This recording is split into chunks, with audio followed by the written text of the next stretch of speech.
De suivi de la mise en œuvre de la stratégie nationale pour l'autonomisation des femmes, le suivi périodique de la stratégie au niveau du Conseil des ministres et du Conseil des gouverneurs tous les 3 mois et le suivi continu à travers l'Observatoire du Conseil national de la femme. La stratégie comprend 4 axes principaux.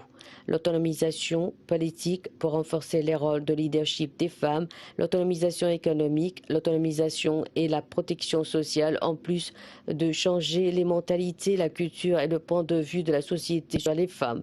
L'annonce par le président Abdel Fattah al-Sisi de l'année 2017, année de la femme égyptienne, est confirmation de son appréciation pour les femmes, de leur position dans la société et de la conscience de l'État de leur rôle constructif dans le développement durable. Des femmes ont été nommées pour la première fois au poste de conseillère à la sécurité nationale auprès du président de la République en 2014 et le pourcentage des femmes ministres au sein du cabinet est passé de 6% en 2015 à 25% en 2018. Les femmes ont obtenu 25% des sièges du Parlement. Elles sont montées sur le podium judiciaire au Conseil d'État et au ministère public pour la première fois dans l'histoire de l'Égypte, où 98 femmes ont été nommées au Conseil. La femme occupe le poste de gouverneur dans le gouvernorat d'El Bahira et 7 jeunes femmes ont assumé le poste de sous-gouverneur en 2019 en plus de la prise en charge par les femmes du poste de sous-gouverneur à la Banque centrale. L'État a fait de grands efforts pour parvenir à l'autonomisation économique des femmes. Il a mis en place de nouvelles réformes législatives qui soutiennent l'autonomisation économique des femmes, telles que la nouvelle loi sur l'investissement et la nouvelle loi sur les faillites. L'État a lancé un ensemble de programmes de protection sociale équitable pour améliorer le statut des femmes et les autonomiser socialement et a élaboré des plans et des programmes pour l'éducation des filles et les soins de santé pour les femmes. Dans le cadre de l'autonomisation sociale des femmes, l'État a soutenu les familles dépendantes des femmes et les familles les plus nécessiteuses par le biais du programme de soutien financier fourni par la Banque Nasser d'une valeur de 50 millions de livres égyptiennes, en plus de lancer une initiative nationale pour les micro-entreprises financée par le fonds Vive l'Égypte, où un montant de 250 millions de livres égyptiennes a été alloué au profit de l'initiative. L'État a fait de grands efforts pour combattre les violences contre les femmes. Ainsi, l'État a lancé en 2015 une stratégie nationale pour la protection de la femme contre toutes les formes de violence, y compris le mariage précoce et la lutte contre la traite des êtres humains et l'excision. La stratégie nationale des droits de l'homme lancée en 2021 protège les droits de la femme dans la société égyptienne, étant convaincue qu'il n'est pas possible de promouvoir et de protéger les droits de l'homme sans protéger et autonomiser les droits des femmes.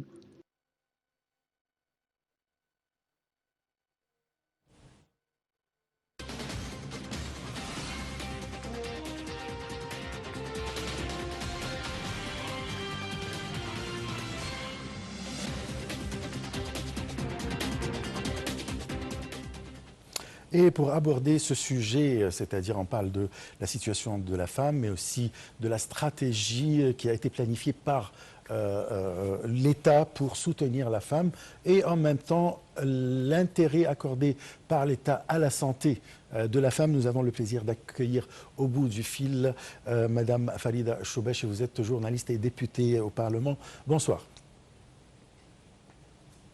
Bonsoir Madame Farida. Ah, vous m'entendez? Moi, je vous entends. Vous m'entendez? Ah oui, voilà, parfaitement.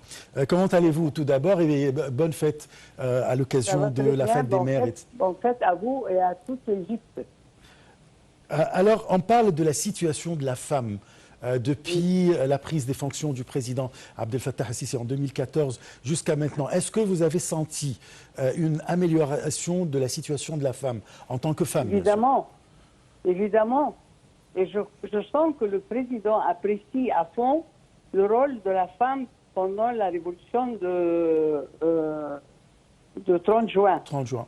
Parce que toute la jeunesse qui est sortie pour défendre l'Égypte et défendre, s'opposer aux comploteurs qui voulaient décimer notre pays, c'est la femme égyptienne qui les a élevés. Oui. Et c'est pour ça que le président n'a pas du tout, il n'est pas resté sans agir face à toutes les conneries, excusez-moi le mot, comme quoi la femme doit être presque consolidée. C'est ça. C'est ce qu'ils ont dit quand ils étaient au pouvoir. Et là, heureusement que le président a rendu à la femme sa fierté, son amour propre. Et en plus, il lui a rendu aussi la reconnaissance de sa position et de ses sacrifices dans la société égyptienne. Si on parle du quota, vous êtes député au Parlement. Alors, est-ce que vous trouvez que préciser un quota pour la femme égyptienne au Parlement égyptien, c'est un point positif? C'est quoi? C'est un point positif, c'est-à-dire... Bien sûr, c'est positif et plus que positif même, parce que je vais vous dire quelque chose. Quand il y a les deux branches, enfin les deux éléments, l'homme et la femme qui travaillent ensemble, qui coopèrent ensemble, ça va toujours profiter à notre pays. Mais s'il y a une partie qui est mise à côté comme ça dans l'ombre, comme il voulait pour la femme, non, ça ne se fait pas et ça c'est pas bien pour notre pays, pas seulement pour la femme. Ce que la femme a reçu et a gagné pendant la présidence du Abdel Fattah el-Sisi, c'est le pays qui en a profité. Et il a pensé, le président, c'est vrai qu'il nous a beaucoup donné à la femme et à la femme apprécie ça énormément, mais c'est surtout il l'a donné à l'Égypte. Il faut penser plus profondément comme quoi, c'est-à-dire que si la femme est écartée et si la femme est méprisée, c'est une soustraction de notre force nationale. C'est vrai.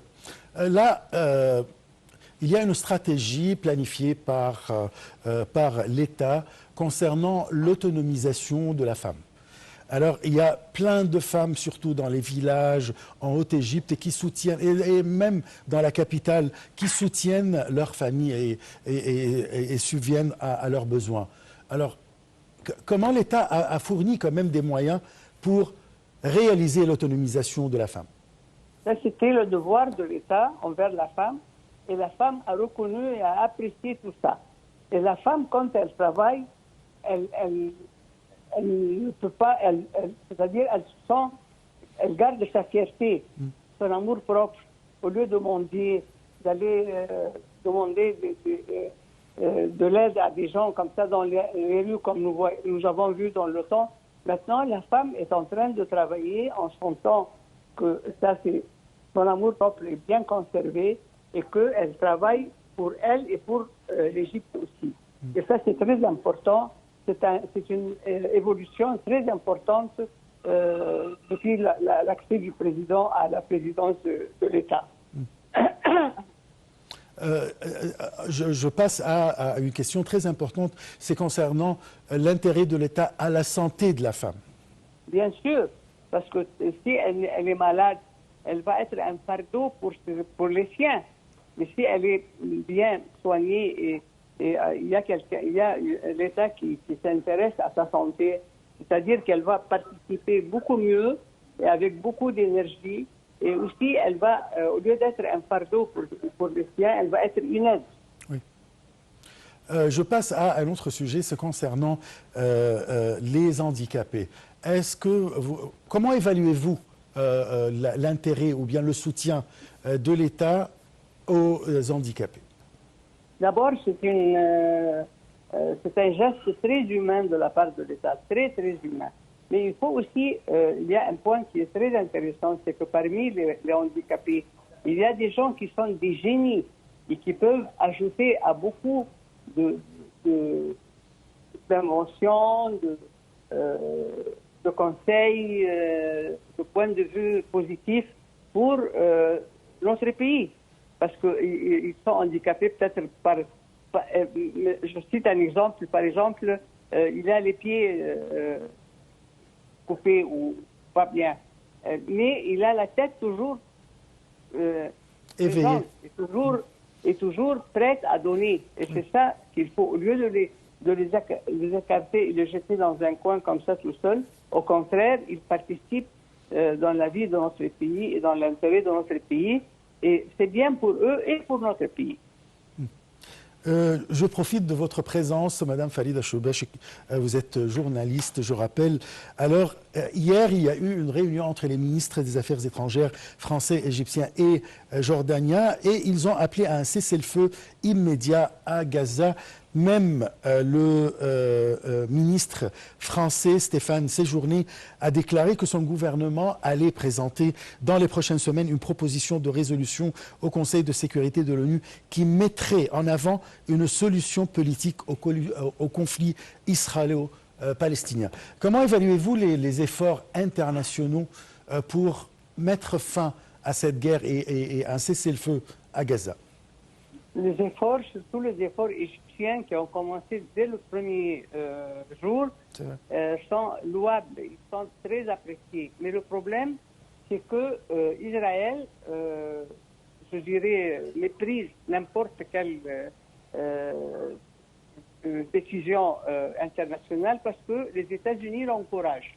Parce que les États-Unis, au lieu d'insister pour qu'Israël cesse le feu, ils viennent de lui fournir maintenant, je crois, je ne sais pas combien de milliards des bombes et des avions. Alors là, il ne faut pas nous prendre pour des abrutis. Nous sommes maintenant conscients et le monde entier est témoin de l'injustice que subissent les Palestiniens et ça va prendre fin, évidemment, c'est sûr, ça va prendre fin grâce à la résistance louable du peuple palestinien et aussi à la position des pays comme notre pays qui a refusé l'exode et a refusé l'exode forcé des Palestiniens. Et ça va. Il n'y a pas un pays agresseur qui a triomphé. Toujours, c'est la résistance et le peuple qui triomphe. Ah, tout à fait, tout à fait. Concernant les aides humanitaires, alors est-ce que c'est plutôt actuellement facile, c'est-à-dire les Palestiniens ont accès maintenant aux aides humanitaires ou bien c'est toujours très difficile? Enfin, c'est pas très simple. C'est vrai qu'on a essayé de surmonter cette difficulté d'interdiction et de l'opposition israélienne sans précédent dans le monde entier, mais on a toujours trouvé une autre solution, c'est de jeter par des avions, de jeter aux Palestiniens une aide alimentaire. Mais je pense qu'il faut que le monde entier se pose à ce qu'Israël est en train de faire pour permettre aux Palestiniens de vivre en tant qu'êtres humains.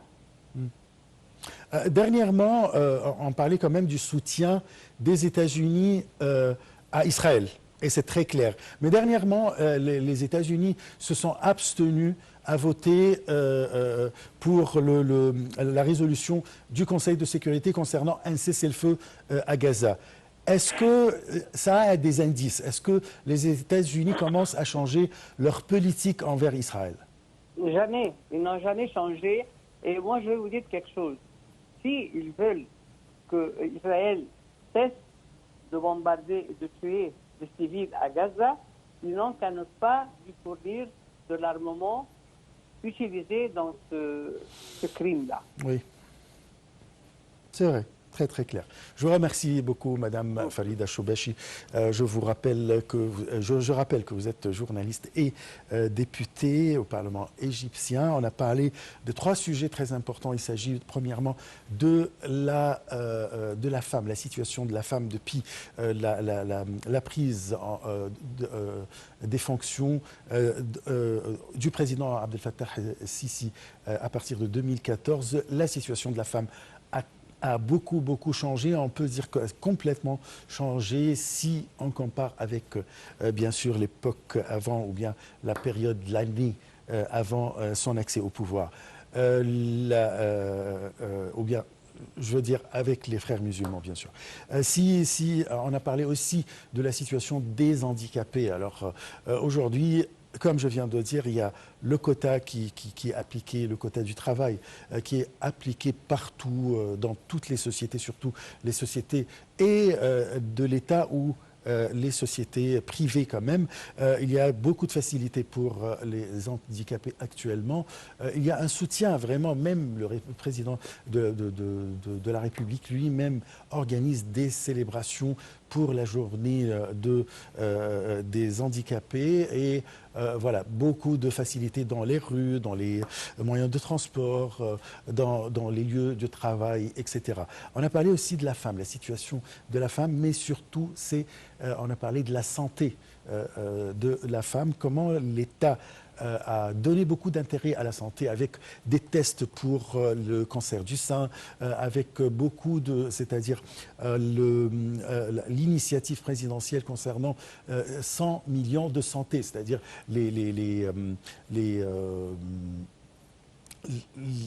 hôpitaux qui se trouvent partout et qu'on a accès à aller pour faire des tests, pour faire des analyses et au cas où il y a une maladie ou autre, voilà, il y a un grand soutien de la part de l'État et surtout pour les femmes dont l'État accorde un grand intérêt aux femmes. De toute façon, on se retrouve juste après une petite pause.